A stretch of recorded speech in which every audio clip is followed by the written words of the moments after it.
ፍቅረኛሞች ናችሁ? ተጋብታችኋል? ምንድነው? ተጋባንም ፍቅረኛም አይደለንም። ስለዚህ አንቺ ቤት ውስጥ ምንድነው የሚያደርገው? ፎቶ መቼ ነው ምን አይነቷ ስርዓት የሌላት ጋጠ ወጥ ሴት ነች? በእናታችሁ ከየት ነው የመጣችው? ማለቴ ከማኑኤል አምልጣ መሆን አለበት። በዚህ ልክ ሄሉን አስከፋቻት። ዛሬም ተመልሳ ሰላም ይሆናል ሰላም ይፈጠራል ብላ ቤቷ በስነ ስርዓት ምግብ አዘጋጅታ ስትጠብቃት እሷ ነገር ነው ይዛ የመጣችው። ወንድሟ ልታገባው ነው እንዴ? ፎቶውን ሁሉ እኮ ይዛ ሄደች። ድጋሚ ይሄን ልጅ አንቺ ቤት ውስጥ ላይው አልፈልግም፣ ፎቶአችሁም እዚህ ሊቀመጥ አይችልም፣ አልተጋባችሁም፣ ፍቅረኛም አይደላችሁም፣ ስለዚህ እዚህ ምንም አይሰራም፣ ፎቶውንም እዚህ ላይው አልፈልግም ሁለተኛ ብላ እንግዲህ ዝታባት ተሳድባ በጣም ተመነቃቅራ በጣም የማይሆን ቃል ነው ተናግራት ሄደችው። ከዚህ አንድ ነገር ልንገራችሁ፣ እኔ አጥቤ ነው ማሰጣት። ማየት የፈለገ ሰው እስከ መጨረሻው ቪዲዮ ያያል። ማየት ያልፈለገ ሰው ደግሞ ውልቅ ብላችሁ ውጡ። ምክንያቱም በጣም እሳት ለብሼ እሳት ጎርሼ ነው የመጣሁት። መናገር እችላለሁ በገዛ ቤቴ በገዛ አንደበቴ በገዛ ሀሳቤ ማንም ሊያስቆም ሊከለክለኝ አይችልም። ምክንያቱም በጣም ብዙ ነገር ስትሉኝ የነበራችሁ ልጆች ስላላችሁ ምንም ከማድረግ ወደ ኋላ እንዳያስቀረኝ እናገራለሁ። በመጀመሪያ ለመረጋጋት ሞክራለሁ። እንዴት ናችሁ? ሰላማችሁ ይብዛልኝ። ስለመጣችሁ ከልብ አመሰግናለሁ። እንግዲህ እቺ ሴት የቢኒ እህት ናት ተብላ በስርዓት በክብር ሄሉ ቤቷ ድረስ በመሄድ እንዲተዋወቁ እንዲግባቡ ነው። ቢኒም ሲጀመር መጀመሪያም አጥፍቷል። የእውነት ለመናገር ማለት ለምን አስፈለገ? እህቴን ይዣት ልመጣ ነው፣ እህቴን ላስተዋውቅሽ ነው ለምን ማለት ነበረበት። እሺ ችግር የለውም። እሱ ሜቢ የሆነ ሰርፕራይዝ ሊያረጋት ፈልጎ ይሆናል። አንዳንዴ ሴት ልጅ ደግሞ የጓደኛ የፍቅረኛዋንም ሊሆን ይችላል የሚወዳትን የወንድ ጓደኛዋ ቤተሰቦቹን ይዞ ሲመጣ ጓደኞቹን ሲያስተዋውቃት ትልቅ በቃ እንዳከበራት እንደወደዳት በጣም በቃ ፍላጎት እንዳለው ነው የምትረዳውና ትልቅ ስሜት ይሰማታል፣ የደስታ ስሜት ማለት ነውና ያንን ነገር ለማድረግ ፈልጎ ወይም ደግሞ ሄሉ ደስ ይላታል ብሎ ስለጠበቀ ነው። ግን እህትየዋ ደግሞ ለእንደዚህ አይነት ትወውቅ ወይ ደግሞ ስርዓት አልበኛ ሴት ስለሆነች አትመጥናትም ሄሉን ማለት ነውና ቤቷ ሄደች። በጣም በንቀት ነበር ሰላም ስትላት የነበረው። ማንም ሰው ምንም ሚንገራት ለምን በቃ በመርፌ ሰጠዋት አይሆኑም። ሄሉ መጥፎ ናት፣ ሄሉ እንደዚህ ናት ብለው ለምን 1 ሚሊየን መጥፎ ነገር አይደለም በወሬ አይደለም በመርፌ ለምን በስሪንጅ አይሰጧትም? ምንም የሚያገባን የሚመለከተን ነገር የለም። ግን አንድን ሰው ገና መጀመሪያ ስትተዋወቁት ሰው በመሆኑ ብቻ ቁሞ እያያችሁት ነው፣ እያወራ ነው፣ እየተራመደ ነው፣ እጅግር አለው ምናምን ሰው በመሆኑ ብቻ የፈጣሪ ፍጡር ብቻ በመሆኑ ልናከብረው ይገባል። የመጀመሪያ ቀን ሪስፔክት ሊደረግ፣ ከዛ በኋላ እኮ ልትደባደቡ ትችላላችሁ። የሀሳብ አለመግባባቶች ሲመጡ ምናምን ነገር በቃ ቅውጥ ያለ ጸብ ሊፈጠር ይችላል። በጣም በከባዱ ልትደባደቡ ምናምን ይኖራል። ይሄ ኢትዮጵያ ውስጥ ዓለም ላይ ያለ ነገር ነው። ሰው አለመግባባት መደባደብ ያለ ነው። ይሄ ግን የመጀመሪያ ቀን የቱንም ያህል መጥፎ ነገር ተነግሯት ብትመጣች ልጅ ማንም አልነገራትም። ደግሞ ስለ ሄሉ ማንም መጥፎ ነገር ሊነግራት አይችልም። ምክንያቱም ህይወቷ ሁሉ ሚዲያ ላይ የወጣ ነው። ምንም የተደበቀ ማንነት የላትም አይደለ? እች ልጅ መጀመሪያ ቀን ስትመጣ ገና በሯ ላይ ቤቷን ሄደቿ ካልፈለገቻት ስለሷ መጥፎ ነገር ከሰማች ወይ ደግሞ ስለሷ ጥሩ አመለካከት ከሌላት ለምን ቤቷ ድረስ እንደ ውሻ እየተጎተተች ትሄዳለች? ሄደች አይደለ? መጀመሪያ ማየት አለባት። አንዳንዴ በጆሮአችን ከሰማ ነው ይልቅ በአካል ደግሞ ሄጄ ማየት አለብኝ። እች ልጅ እንደዚህ እስከዚህ ጥግ ድረስ እንደዚህ የተባልኩት እንደዚህ የተነገረኝ እንደዚህ ናት ተብሎ የተወራባት ሴት ምን አይነት ሴት ናት ብላ ቤቷ ድረስ ሄደች አይደለ? በአካል ሄዳ ሁሉን ነገር ማረጋገጥ ትችል ነበር። ሄሉ እስከ ጥግ ድረስ ታግሳት። ሄሉ በነገራችን ላይ በጣም ትታግሳለች። መጨረሻ ላይ ግን ማለት ነው የእውነቴ ነው መልሷ በጣም ከባድ ነው የሚሆነው። ቆራጥ ውሳኔ ነው የምትወስነውና መጣች። ሪስፔክት የሚባል ነገር ጭራሽ የላትም። እንኳን ለሄሉ ልትሰጥ እንኳን ለሌላ ሰው ይቅርና ለራሷ ራሱ ክብር የሌላት ሴት ናትና አለባበሷ ያምራል ምናምን ቁመኗ ያምራል አላደለ የተማረች ሰው የምታገናዝብ አይነት ሴት ነው የምትመስለው። ግን በጣም የወረደ አስተሳሰብ ያላት በጣም የወረደች ሴት ናት። ይቅርታ አድርጉልኝ፣ መናገር ያለብኝን ነገር እናገራለሁ። ፕራንክ ነው ምናምን ልትሉ ትችላላችሁ። ስለሱ በኋላ አወራችኋለሁ። ለምን 30 ሺህ ጊዜ ፕራንክ አይሆንም? በዚህ ልክ ሄሉ በህመም ላይ እየተሰቃየች ከህመሟ ጋር እየታገለች ባለችበት ሁኔታ መጣ እዚህ አፏ ልትከፍትባት ነው እንዴ? ገና ሳታውቃት በማታውቀው ለነገሩ ውሻም እኮ የማያውቀው ሰው ላይ ነው የሚጮኸው። ይህንን ነው ልል የምችለውና ፎቶ ደግሞ ወደ ፎቶ ስንመጣ በእርግጥ አሁን ላይ ግን እውነት አለው። አሁን ላይ ሰዎች ቤስት ፍሬንድ ሲሆኑ ፎቶአቸውን ቤታቸው ይመስቀል። አሁን በተለይ ደግሞ ሴትና ወንድ ከሆኑ ቤስት ፍሬንድ ሆኖ ፎቶአቸውን በየቤታቸው እየወሰዱ መስቀል ጀምረዋል። እና ይሄ ነገር ደግሞ ያው ደስ ይላል። እውነት ለመናገር የምትወዱት ሰው ጋር ምናምን ፎቶ መነሳት ምናምን ደስ ይላል። ግን እኔ ግድግዳ ላይ መስቀሉ ምናምን ቤት ውስጥ ማስቀመጡ የኔ ነው ብዬ ካላመንኩበት ያ ሰው ወይ ደግሞ የወደፊት ፍቅረኛ ይሆናል ብዬ ካላመንኩኝ ፎቶዬን አልሰቅልም።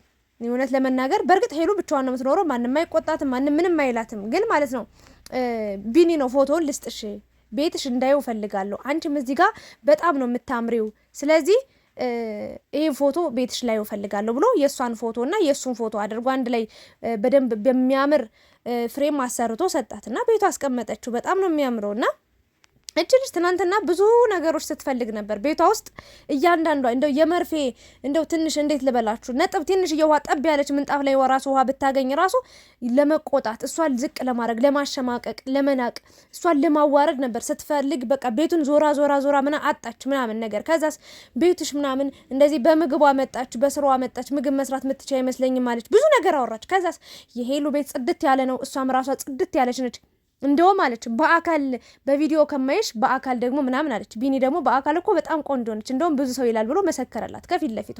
እሱም መንገድ አጣች፣ ክፍተት አጣች። ከዛስ በቃ ዞር ብላ ምናምን ቤቱን አይታ ጥላ ወጣች። ዛሬ መጣችና ተመልሳ ድንገት ደግሞ የሆነ ነገር አይኗ ላይ ገባ። በቃ የሆነ ሰው አንዳንዴ ይውላችሁ መረዳት እናንተ ልረዳት እስኪ ወይ ልረዳው እስኪ የሚል ሰው ማለት ነው የቱንም ያህል ጥፋት እንኳን አጥፍታችሁ አይኑ እያየ ውስጡን ለመረዳት ክፍት ያደርጋል። መረዳት የማይፈልግ ሰው ደግሞ ውስጡን ሙሉ በሙሉ ይዘጋና እውነትም ቢኖራችሁ ሊያዳምጣችሁ ሊሰማችሁ አይፈልግምና ያ ሰው ማለት እቺ የቢኒ እህት ነች ማለት ነው። ይቅርታ አድርጉልኝና ማለት ነው በጣም ነው የምታስጠላውና መጣች። ዛሬ ደግሞ ይሄ ፎቶ እዚህ ምን ይሰራል? ባልና ሚስት የተጋቡ ባልና ሚስቶች ቤት ግድግዳ ውስጥ ግድግዳ ላይ ምን ይሰቀላል አለቻት። አላቅም ንገሪኝ አለቻት። እንዴት እያወቅሽ እንደዚህ ትያለሽ? አነጋገሯ ስርዓት የሌላት በቃ በጣም የምታስጠላ ሴት። እኔ አላውቅም፣ በጣም ነው ያበሳጨችኝ። እኔ አላቅም። እኔ ጋር እኮ ምንም የደረሰችብኝ ያደረገችኝ ነገር የለም። ግን አጠገቧ ላለ ሰው ክብር የሌላት ሴት ለእኔ ክብር ከየት ይኖራታል? ለሰው ክብር የሌላት ሴት እኔ ይቅርታ አድርጉልኝ አትመቸኝም። እና ይህ ፎቶ ምን ይሰራል ከቢኒ ጋር? ምንድናችሁ አልገባኝም፣ አስረጅኝ አለቻት። ፍቅረኛም አይደለንም ባልና ሚስትም አይደለንም፣ ግን ጓደኛ ነን። ፎቶውን ደግሞ እሱ ነው ስጦታ የሰጠኝና ስለወደድኩት አስቀመጥኩት አለቻት። ይህ ፎቶ በጭራሽ እዚህ ጋር መቀመጥ የለበትም። ምንና ምን እንደሆናችሁ እስክትነግሩኝ ይህ ፎቶ እኔ ጋር ነው የሚቀመጠው። ሁለተኛ ምናምን ብላ ደግሞ እየዛተችባት ጣቷን እየቀሰረችባት ምናምን ነገር ማለት ሄሉን እያስፈራራቻት። ማን ስለሆንሽ ነው? ወንድምሽን ልታገቢ ነው? አግቢው ከፈለግሽ አግቢው። የእውነቴን ነው፣ እንደዛ ነው ልል የምችለው። ማለት ሄሉ እንደተናገረችው አንዳንዴ ይውላችሁ አንድ ወንድም ኢትዮጵያ ውስጥ አብዛኛውን ጊዜ ማለት ነው ኢትዮጵያ ውስጥ ብቻ ዓለም ላይም ቢሆን አንድ ወንድ ልጅ ሴት ፍቅረኛ ይዞ ሲመጣ ወይ ደግሞ ሚስት አለኝ ፍቅረኛ አለኝ ላገባ ነው ብሎ ሲናገር እህቶቹ ፈቃደኛው ነው አይቀበሉም። ወንድሞቹም በተቃራኒው እንደዚህ ያደርጋሉ። ወንዶችም ሴቶችም ቶሎ የመቀበል ነገር ከባድ ነው የሚሆንባቸውና ሄሉ ምናልባት እሷ ለወንድሟ የመረጠቻት ሴት ያቺ ሴት እኔ ላልሆን እችላለሁ፣ እሷ የምታስቀምጠው መስፈርት ሊኖር ይችላል፣ ያንን መስፈርት ላላሟላ እችላለሁ ብላለች። እና ያ ነገር ያን ስቴፕ እስከ ምንም የሚጎልሽ መስፈርት የለም። የእውነት በጣም ደርባባ አስተዋይ ሴት፣ በጣም ጠንካራ ጀግና የሆንሽ ሴት ነሽ እና ለቢኒ የማትመጥኝበት ምንም አይነት ምክንያት የለም። ከመጠን በላይ ነው እንደምትመጥኙ ማለት ነውና ሄሉ እንደዚህ ብለሽ ራሽን ልትጎጂ ራሽን አንድ ጥያቄ እንኳን ልትጠይቂው አይገባም። በጣም ቆንጆ ነሽ። የእውነቴ ነው። ምንም የሚጎል አለባበስሽ፣ ደርባባ ፈገግታሽ፣ ውበትሽ እንደውም የእውነት ህመም ባይኖርብሽ ያሳለፍሽው መከራ ባይኖር በጣም ተደላድለሽ ንግስት ሆነሽ መኖር የሚገባሽ ሴት ነበርሽ። ግን የህይወት ነገር ሆነና ህይወት እንደዚህ ሆነችና እንደዚህ ያደረገች። አሁንም ደስተኛ ነሽ፣ ጥሩ ህይወትን እየኖርሽ ነው። እግዚአብሔር ደግሞ ከምንም በላይ ጤናሽን ይስጥሽና እንደዛ ብላ አሰበች። ግን ልጅቷ ነገር እንጂ የፈለገችው ለወንድሜች ሴት አትመጥነውም ብላ አይደለም። ባትመጥነውም አያገባትም። ምክንያቱም ወንድማ እሱ ነው የሚያገባት አይደል? እሱ አይደለም የምታገባት ሄሉን የሚመርጠው እሱ ለራሱ እንጂ የራሱን መስፈርት አስቀምጦ እንጂ ሴት እህቱ በመረጠችለት እህቱ ባስቀመጠችው መስፈርት አይደለም። ግን ችግሯ ከቢኒ ጋር መሆንሽ ምናምን ነገር ሳይሆን ጭራሽ በቃ ላንቺ የንቀትን ጥግ ነው ያሳየችው። ወንድሟን አታገባው አይደል? ወይስ እንዲሁ ቆሞ እንዲቀር ነበር የፈለገችው? ወይም ደግሞ በግልጽ እኮ ነው መናገር ያለባት። ማትመጥኙም እንኳን ከሆነ አትወጣት በሷ መስፈርት አትመጥነውም እቺ ልጅ ለወንድሜ አትመጥነውም ብላ ካሰበች ካንቺ ጋር ምንም የሚያገናኛት ነገር የለም። እኔ የወንድሜ ፍቅረኛ የተባለችው ሴት ወይ ደግሞ ከወንድሜ ጋር የምታዘወትረው ሴት ማን እንደሆነች ማወቅ እፈልጋለሁ። ደግሞ ታውቅሻለች፣ ሶሻል ሚዲያ ላይ በደንብ ትከታተልሻለች። እርግጠኛው የምነግርሽ ማለት ነው። ሳትከታተልሽ አይደለም እንደዚህ ልታወራ የቻለችውና በቃ እውነቱን ለማወቅ እሞክራለሁ። ያቺ ሴት ካልተመቸችኝ በቃ አልተዋወቃትም። አልተዋወጣትም። በቃ ጸጥ ብዬ ቆያለሁ። መጨረሻ ላይ ወንድሜ ከጠየቀኝ ለምንድን ነው እንደዚህ የምታደርጊው ብሎ ከጠየቀኝ አይ ይሄ ነገሩ አልተመቸኝም እና ላንተ ትመጥናለች ወይ ደግሞ ላንተ ትሆናለች ብዬ አላስብም፣ በዚህ መንገድ ብዬ ላስረዳ እችላለሁ ለሱ እንጂ አንቺን እዚህ ድረስ መጣ እንደዚህ አይነት ንቀት አሳይተሽ ለዛውም ቤትሽ ድረስ መጣ በዚህ ልክ አክብረሻት ተንከባክበሻት ምግብ አዘጋጅተሽ ጠብቀሻት እንዴት ነው ያረጋት? ቤቷን ራሱ ከራስ እስከ እግሩ ነው ያየችው። ፎቶን ይዛው ሄደች። ከፈለግሽ አቅፈሽውም ማደር ትችያለሽ፣ ግን ፎቶዋን መልሽላት። የራሷን ፎቶ አለበት። ምን አገናኘው? ይሄም እንኳን ካልተመቸሽ እናንተ በጥሩ ነገር ከተጋባችሁ እሱ ሲጀመር ማለት ነው አይሰጣትም ነበር። ሌላ ህይወት ቢኖረው ወይ ደግሞ ሌላ ፍቅረኛ መያዝ ቢፈልግ ወይ ደግሞ ሌላ ነገር ቢሆን ኑሮ ሄሉን በጭራሽ በቃ በምንም አይነት መንገድ የማይፈልጋት ቢሆን ኑሮ በተአምር እንትን ያደርግም ነበረ። አይሰጣትም። ፎቶን ፈቅዶ ወዶ የሰጣት እሱ ስጠኝ አላለችውም። ስለሰጣት አክብራ አስቀመጠችው። ቤቷ በሚያምር ቦታ በሚያምር እይታ አስቀመጠችው። እቺ ልጅ ጥፋቷ ምንድን ነው? እና እቺ ልጅ ባለጌ ናት። በቃ ስድ ናት በጣም ከሚባለው በላይ። ስራ ነው የምትሰራው የምትሉ ሰዎች ማለት ነው የሄሉን ፎቶ አድርጋችሁ በተለይ ባናታችሁ ተዘግዘቁ። እሺ ተተከሉ። ከፈለጋችሁ ባናታችሁ ቆማችሁ ደሩ፣ ውላችሁ ደሩ። 24 ሰዓት አያገባኝም። ስራ ነው የሚሰሩት። ቀፋፊ ሁሉ ስታስጠሉ እንደዚህ እያላችሁ እኮ ሄሉ እንድትጠላ እያረጋችሁ ነው። ምንም አልገባችሁም። እኔ ስድብ መሳደብ አልወድም፣ ግን ከዚህ በኋላ የእውነት እረግጣለሁ። የእውነት በጣም ነው የምሳደበው ከዚህ በኋላ ማለት ነው። ስራ ነው የሚሰሩት የምትሉት ማለት ነው።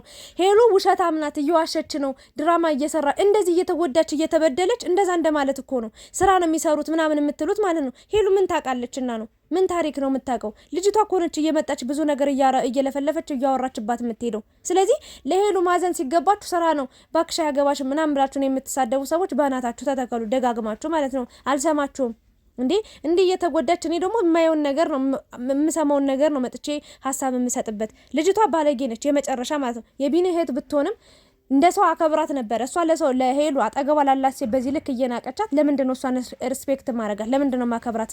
አያገባኝም። አሁንም ስርዓቷን ትያዝ። መጣ ተንበርክካ ይቅርታ ትጠይቃት። ያኔ አከብራታለሁ። እንደ ሰው ትመስለኛለች። አሁን እንደ ሌላ ነገር ነው ማያት። ጭራሽ ፎቶውን ይዛው ትሄዳለች እንዴ! ምን ልታረገው ነው?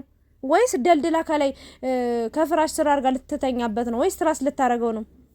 እረ አንዳንዴ ግን ማሰብ አለባችሁና ሄሉ ደግሞ አንድ ነገር ልንገርሽ፣ ማንም ሄደ መጣ የፈለገው ማድረግ ይችላል። አንቺ ቅንጣት ታክል ይኸውልሽ፣ ቢኒ አንቺን ከመረጠ ነው። ከሷ ጋር ምንም የሚያገናኝሽ ነገር የለም። ግን በዚህ ሁኔታዋ በዚህ ጸባይዋ እንዴት እንደምትዘልቂው እኔ እግዚአብሔር ይሁንሽ ነው የምለው። ሌላ ምንም ልል አልችልም። ግን ህመምሽን አዳምጪ። በቃ እሷ የፈለገችውን ነገር ብትናገርሽ አለንልሽ፣ እኛ ከጎንሽ። ጥንቅር ማለት በብዙ ነገር ትበልጫታለሽ። በነገራችን ላይ ማለት የእውነት አስተሳሰብሽ ራሱ በደንብ ነው የምትበልጫት። እሷ ዝም ብላ አፏን ትከፍታለች እንዴ? ይሄንን ነው ልል የምችለው። ቢኒም ትልቅ ጥፋት ነው ያጠፋው። በእርግጥ ግን ደንግጧል። እሱ ሰው አስተዋውቃለሁ ብሎ ነበር ያመጣው። ግን ሌላ ታሪክ ነው የተፈጠረው። ዛሬም ቢኒ አብሮኝ ይመጣል ብላ ራሷ ብቻ መጣ። እንደፈለገች አውርታ፣ እንደፈለገች ተናግራ፣ እንደፈለገች በቃ ሪጓገጭ ብላ ወጣ ሄዳለች። አትምጣ ድጋሚ ሄሉ ልታገኛት አትሞክሪ። መጣ ይቅርታ ካልጠየቀች በጭራሽ እችን ሴት ማናገር የለም። ምንም አትጠቅምሽም። እያየሻት ነው ምን ያህል አስቀያሚ ቃል እያወጣች እንደሆነና አንቺ ሊከፋሽ አይገባም። በምትችው አቅም ጠይቀሻታል። ምን አስከፍችሽ ነው? ሌላ ሰው ስለኔ መጥፎ ነገር ነግሮሻል ወይ? ያየሽብኝ ነገር አለ ወይ? ምንድነው የተፈጠረው ነገር ብለሽ በጣም በተረጋጋ ሁኔታ በጣም በትዕግስት ከሚባለው በላይ የራስሽ ጉዳይ ውጪ እንደውም ቤት የመጣሽ ልትሰድቢ ነው ማለት ስትጪ በጣም አረጋግተሽ በቃ የቢኒ እህት ስለሆነች ሰው ስለሆነች መጀመሪያ ከዛ ሴት ስለሆነች ከዛ የቢኒ እህት ስለሆነች አክብረሽ አውርታሻታል። እሷ ክብር ከሌላት ለምን አንቺ በዚህ ልክ ትደክሚያለሽ? ስለዚህ የፈለገ ነገር ይሁን አንቺ 0.5 ሳንቲም 0 ነጥብ ጥፋት የለብሽም። የእሷ ነው ሙሉ በሙሉ ጥፋቱ። ምንም ነገር እንዳይቆጭሽ፣ ምንም ነገር እንዳያጨናንቅሽ በዛው መሄድ ትችላለች። ምንም የሚያጨናንቅ ነገር የለውም። አብራችሁ ስለነበራችሁ ከልብ አመሰግናለሁ። አስቀያሚ ቃል ከተናገርኩኝ በጣም ይቅርታ አድርጉልኝ። ስሜታዊ ስለሆንኩ ነው። ሰላም ደሩ። በሌላ ቪዲዮ በሌላ ርዕስ እንገናኛለን። ባይ ባይ።